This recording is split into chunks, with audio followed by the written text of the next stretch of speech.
hello, you epic monsters, and welcome to News and Views with the EV Café. 30 minutes of what's happening in sustainable transport with excellent and expert analysis from the EV Café crew, brought to you this week in partnership with Plug Me In, charging for home, depot, and workplace. Today's opinions on a stick are the wonderful Paul Kirby, the amazing Sarah Sloman, and the super slick Sam Clark. So grab a cuppa and plug in for what's happening in clean transport this week. Now then, before we start, how are you today? No, really.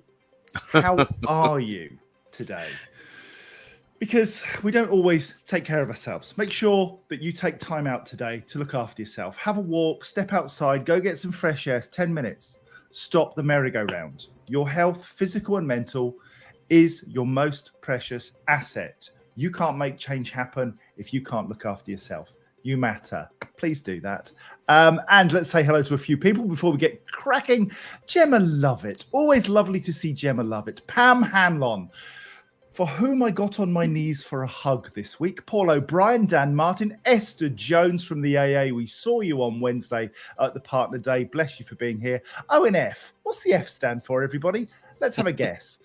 Dev Chakravarti, Ashley Bannister, thank you for joining us every week. Ashley, Rory Harrison, Rick Nimbley, got a big hug off of him, love you.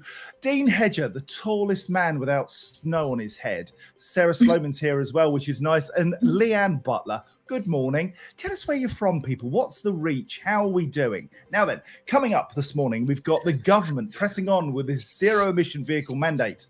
Nissan moving forward with connected and autonomous vehicles. Motability, making sure that no one's left behind with electrification. National Highways doing some great things to reduce carbon. And clarity from Paul Kirby on the obligations for 4.5-ton electric van operators under the derogation, because it's a bit of a mess. But first, a shout out to a great friend of ours, Richie Martin, who has his last day at Fully Charged today. He leaves to go on to new heights, and we wish him very well. I don't think it's the last time we'll see that particular human dynamo. We love him. Yeah, exactly, guys. We love him. He is an absolute man mountain in a tiny little package, and we love him dearly. Let's move on. The Department for Transport has confirmed that a zero-emission vehicle mandate will require more than a fifth, 22% of cars and 10% of vans sold by manufacturers to be electric, and it will come into force next year.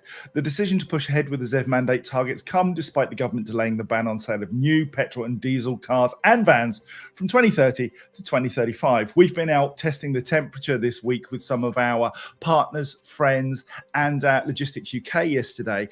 And Paul, the overwhelming feeling here is that it really doesn't matter, does it?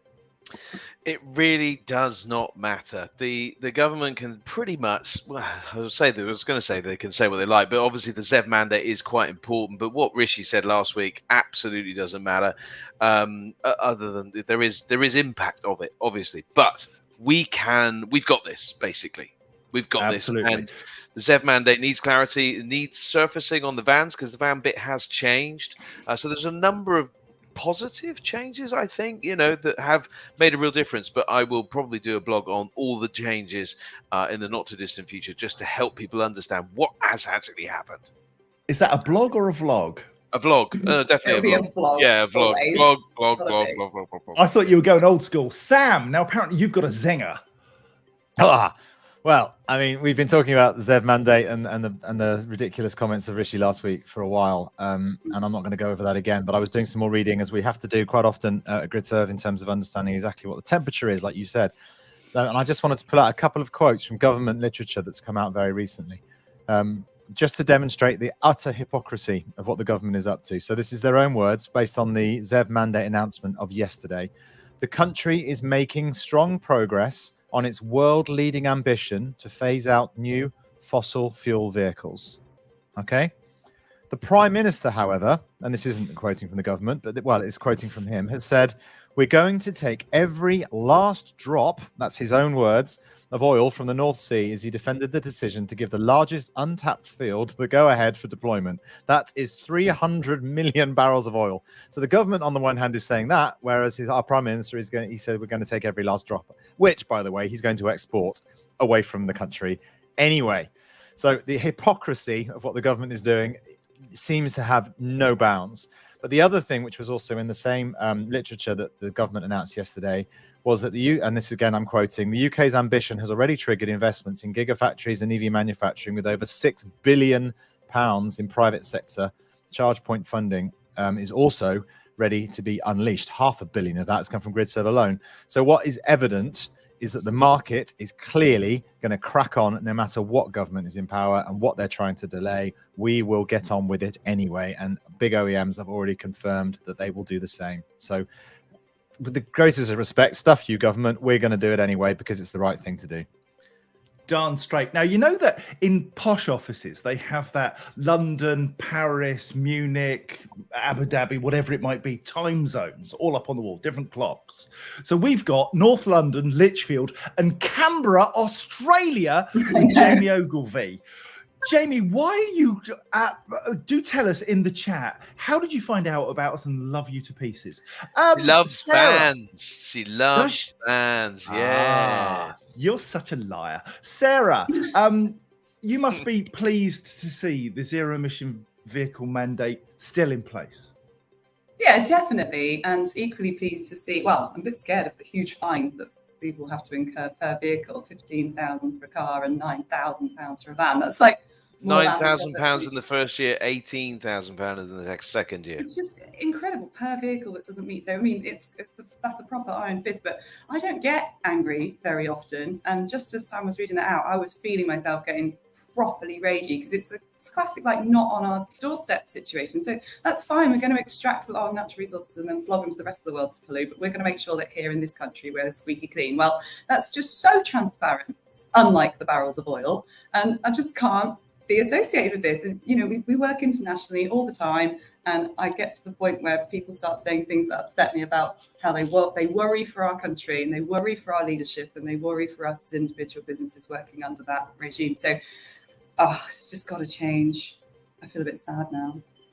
Oh, we've got things going on in the chat. This is lovely. Ooh. Yasmin Jeffries is from Brighton. Dean Hedges in Burgess Hill, and they're waving to each other. Oh, isn't that lovely?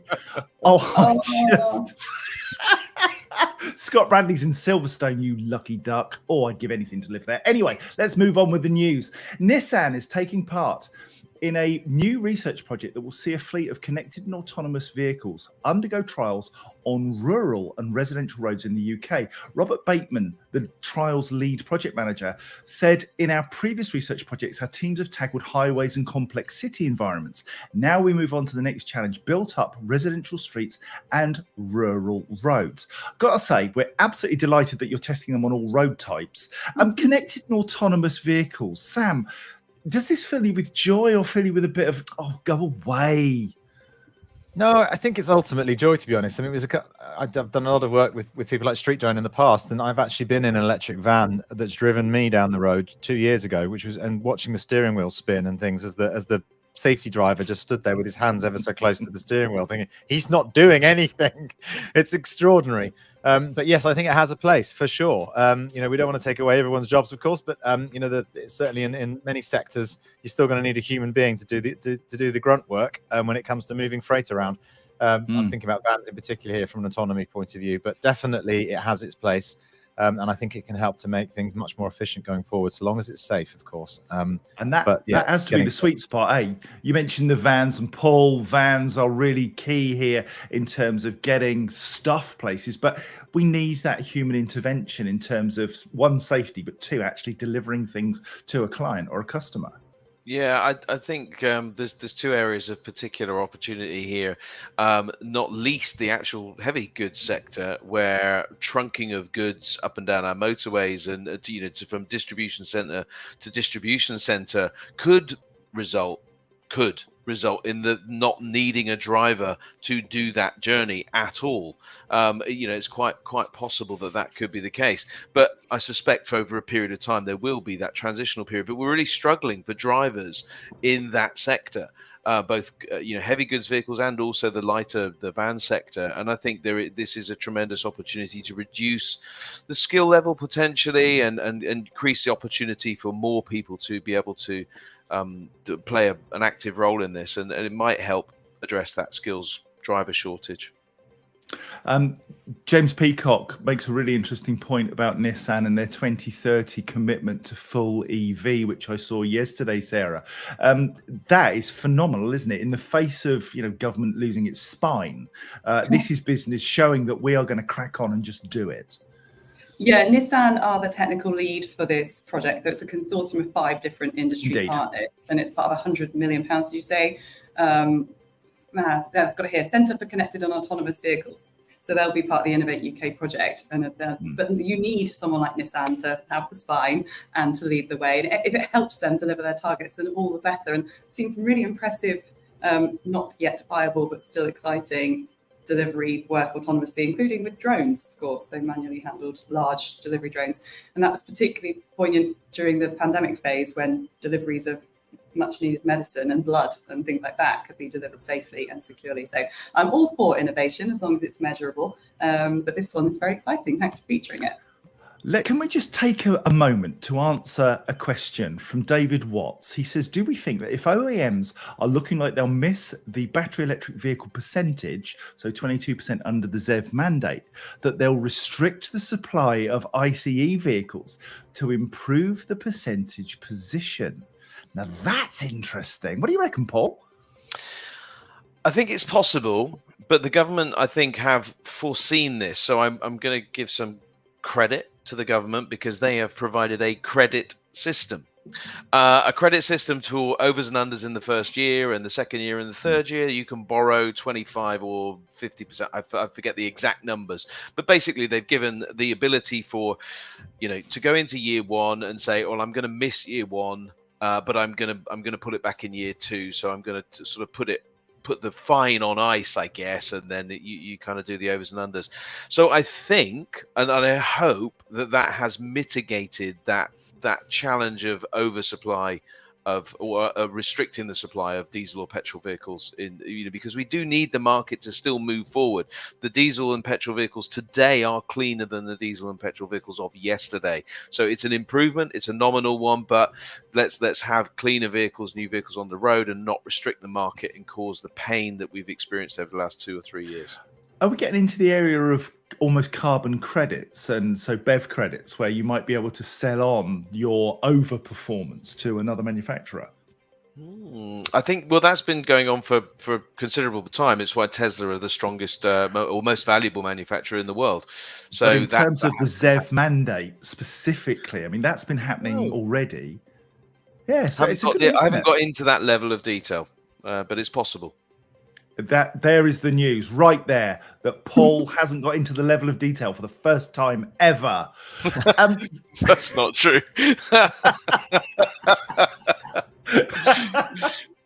Right, let's move on. Andrew Miller. Well, can we not move my on? apologies, Sam. Let's move on. Let's go to Sam.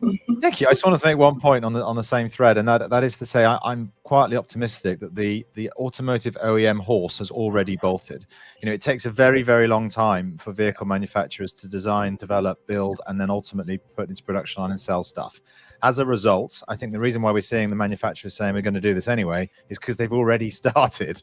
And so what I'm hopeful of is that the 2030 target is their target and they will continue to do it. So I'd like to think that all the OEMs, if they're already planned for this, so I think we will hit those targets. I think they will hit those targets on the basis that they've been planning to do so for years anyway.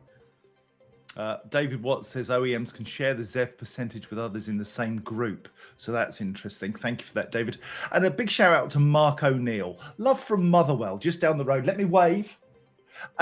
Just down the road in Motherwell as he sits to load some pallets from Brewdog Hop Hub. Happy Friday. I bet it will be if you're at Brewdog, Mark. Hope there's some freebies for you. We've lost Sarah visually, but we still have a... Have you totally lost me? No, you're here audibly. I like this. The frozen image is quite severe. I don't feel like that. I don't know why it's so serious. Looks like you've had Botox, I'm dear. very cross. Oh, good. That's your government opinion face. Yeah, exactly. I need this tile at all times when people ask me questions that annoy me. Right, you Muppets, let's get on. Andrew Miller, Chief Exec of Motability Operations, has explained how the lived experience of its 700,000 disabled customers should be used in making a switch to electric vehicles that works for everyone. Motability Operations are the commercial company that runs the Motability scheme, leasing cars, powered wheelchairs and scooters to help disabled people and their families access independent mobility. Miller said that the scheme has already moved more than 34,000 people into EVs and currently buys, this is incredible, more than 7% of all new electric vehicles in the UK, but explained that there's much more to do. Over our entire customer base, he said, not just those in EVs, nearly half live on less than £20,000 a year, and only about half of those have off-street parking. When we asked our customers recently, 57% gave the lack of public charge points as a reason for not switching to electric. And of those 34,000 who are in EVs already, 9 out of 10 said their experience of charging publicly was poor. And this is something where it's really important that nobody gets left behind. You know, we talk about EVs as though everybody can afford them, everybody can do it. It's really easy. The reality of living with EVs can be quite frustrating. And we know that ChargeSafe have been working with Motability, our friend Kate Tyrrell and her wonderful team. I've been working with Motability and others to improve access to charge points. We have Sarah back. So let's go to you, Sarah. Access for all and leaving nobody behind, what we call that just transition to EVs, is really key, isn't it, here? Yeah, and actually Kate Coyle, remember, not Kate Tyrrell. Oh, of course, Kate Coyle. My apologies. She got married. Many happy returns to the marriage. Yeah, so she is now called Kate Coyle, but she has worked tirelessly on this, and ChargeSafe has really raised the bar on what's appropriate and necessary for charge point operators with their installation programs. I'm really looking forward to Transport and Energy's November conference, where I'm sure Motability and Motability Operations will be there. Shout out to Jonathan Jenkins, who's their innovation lead. And so he makes sure that there's the correct information being put forward in a way that gets heard by government and those who make policy. And that's the only way we're going to be able to represent the wheelchair accessible vehicle users who need this to be normal, so that it's not about reducing car park space and therefore losing revenue for charge point operators, but it is about providing adequate provision. It is indeed. Have you frozen again, Flower, or did you finish? Is it me? I did finish. Oh, finished. Yeah. Let me do the face again. Pay attention. Yeah, that's it. That's the face. That's the one. Right. Okay. National Highways is an organisation that I only ever see when there's a sign telling me that they're going to be digging up a road. And I've discovered some fabulous information about National Highways that we all need to know. National Highways has announced it's made huge strides in its goal of cutting carbon emissions from England's busiest roads to net zero. 2 years on from the launch of its net zero highways plan, the government-owned company reported achievements in the last year, including becoming the first roads organisation in the world to receive past 2080 verification in December 22, publishing a net zero roadmap for concrete, steel and asphalt, increasing its low emission vehicle fleet to 67%, implementing low energy LED lighting across 28% of its network, and launching the Low Carbon Opportunities Register. Additionally, in 22-23, National Highways achieved a reduction across all three emission sectors against the revised 2019-20 baseline, with a corporate carbon emissions reduction of 61%, construction and maintenance reduction of 9%, and road user carbon emissions reduction of 6%. Brilliant work from National Highways. They're just like unsung heroes. And part of what we do is bring these stories to people's attention because they're busy going and doing stuff. And, you know, we talk about targets and government. Meh. Here is an organisation that is government funded who has smashed their targets. It must bring you joy, Sam, to hear news like that. Oh, yeah, I'm the one with the joy on my face. I'm desperate to tell you why. Go ahead, Sam. I'm waiting. Go on. Yeah, I'll just waffle for a bit just to wind Sarah up. No, it's really good to see these sort of statistics coming through from affiliated transport businesses, because ultimately they're all making a tremendous difference. And with such scale of a company or an institution like National Highways, those incremental changes even make massive differences. So it's really, really good news, John. I think I'm delighted that you highlight these things, because otherwise I wouldn't have a clue. Sarah, over to you. What are your thoughts? And Paul, what about you? I wouldn't dare. Sarah, I have a view, but we'll let ladies go first, John. I'm doing the I'm face. a gentleman. Hang on, I went first. Well, I'm sorry, I thought you were a lady. Credit where it's due. Anyway. This is a really good example of how where there's a will, there's a way, and they have always wanted to do this ahead of time. They've worked tirelessly with local authorities. They've changed the way they do the operation, so most of it's done at night. They've put their workers through quite tough conditions to get this all achieved in minimal disruption. But more than that, there's a lot of UK-based supply chain happening here. I went to a quarry. I love a quarry. Who doesn't? And I learned all about how they can mill what we see as the road surface, essentially different levels of aggregate, just a bit different. One totally frozen. Oh, brilliant. Different levels of aggregate, which means you can have things like road safety improvements as well. Drainage happens beautifully. You can use less aggregate and you can source it from locally. So again, less road transport, as well as the LED lighting, which is a no-brainer, which helps people with their dark skies and animals and wildlife. It's just how to do it right. And we haven't heard about it because they didn't want to shout about it until they nailed it. I'm so impressed.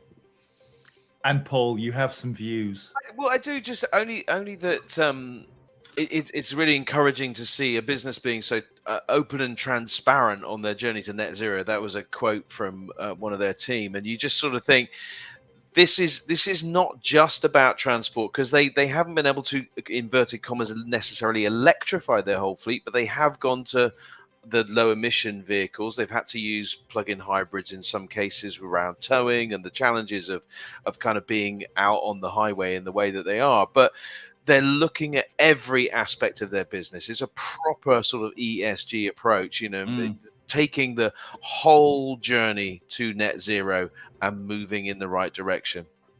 Oh, I saw what you did there. The ESG mention. Love it.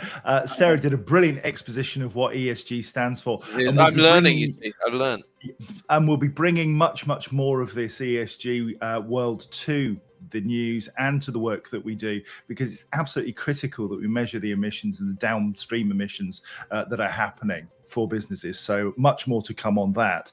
Before we move on, Teresa S. Hello, Teresa. You say, it'd be interesting to know how flat developers are also dealing with mobility access.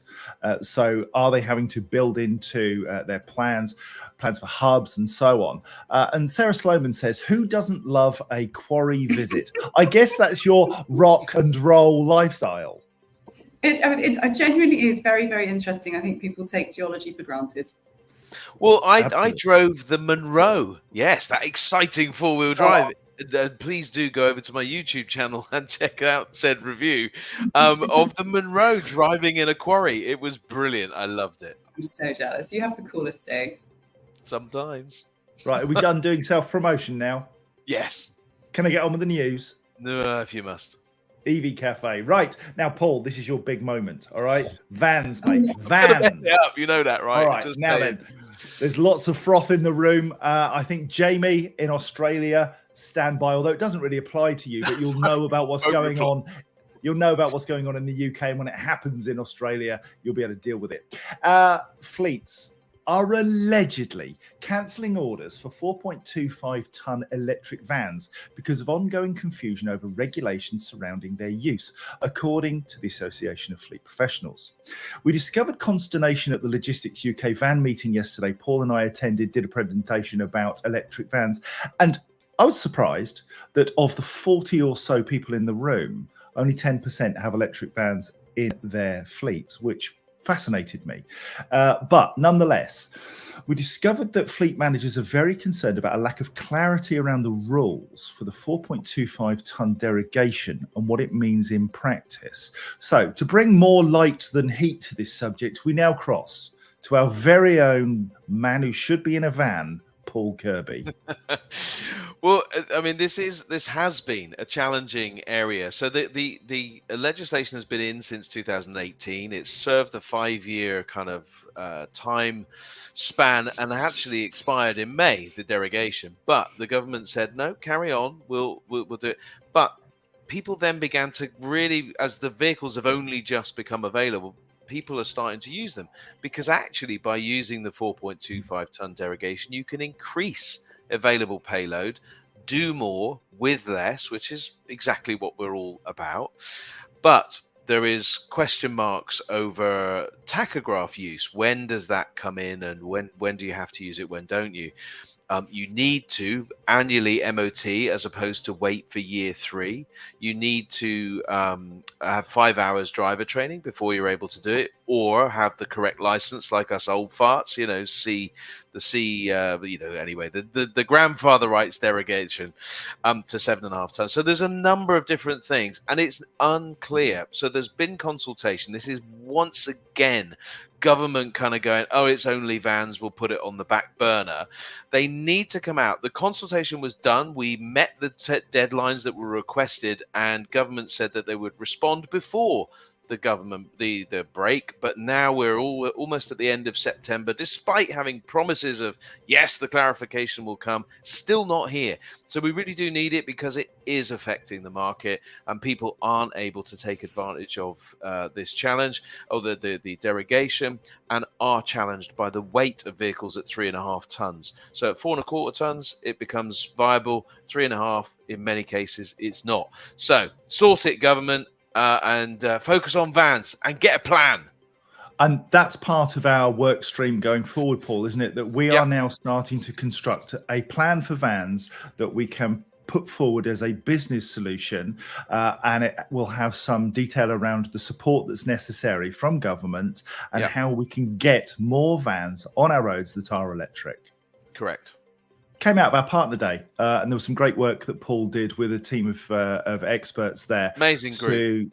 Yeah, really were strong, and we're really starting to see some motivation here in terms of getting more vans on the street. So if you want to be involved in that, reach out to us, hello@evcafe.org. Tell us that you'd like to be involved in the plan for vans, and we can bring you in and start to get that plan created and off to government.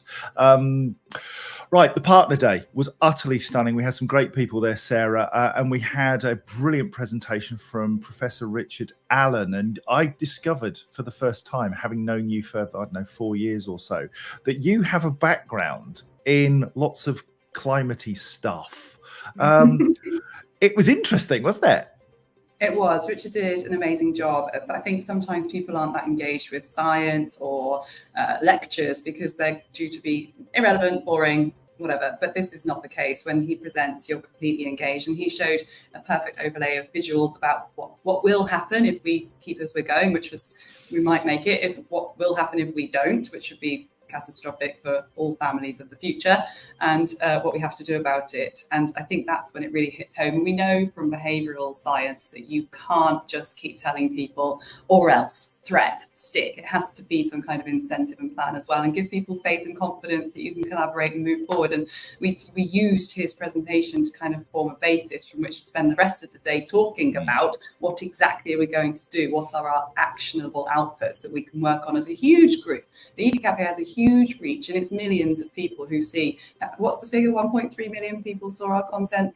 Meaning, if we get the messaging right as a group and normalize the language and make everybody sort of get the bigger picture, hopefully we can speak to people slightly outside of this renewable energy space or outside of this electric vehicle space to see how great it can be for them, their businesses and their environment and their families. So really getting to the nub of why it's important that we meet those targets.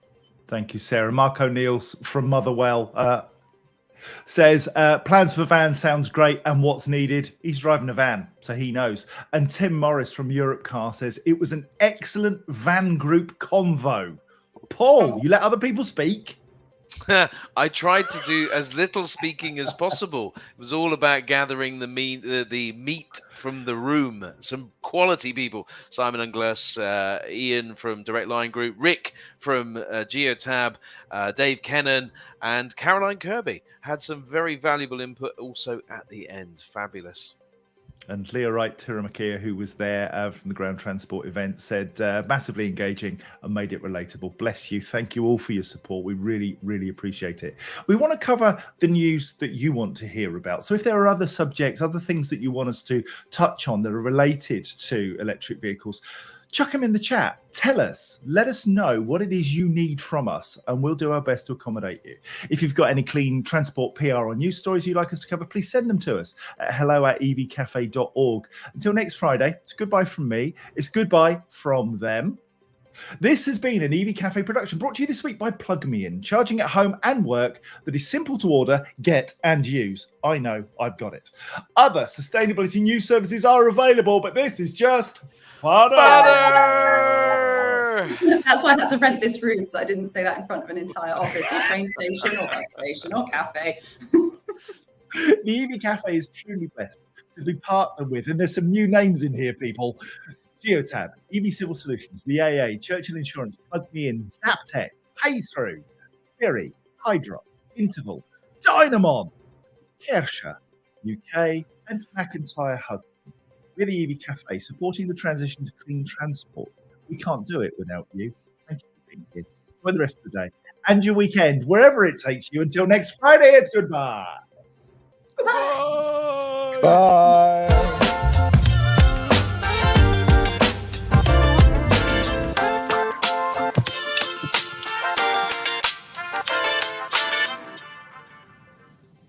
Oh yeah, Fleet Mobility Live will be there next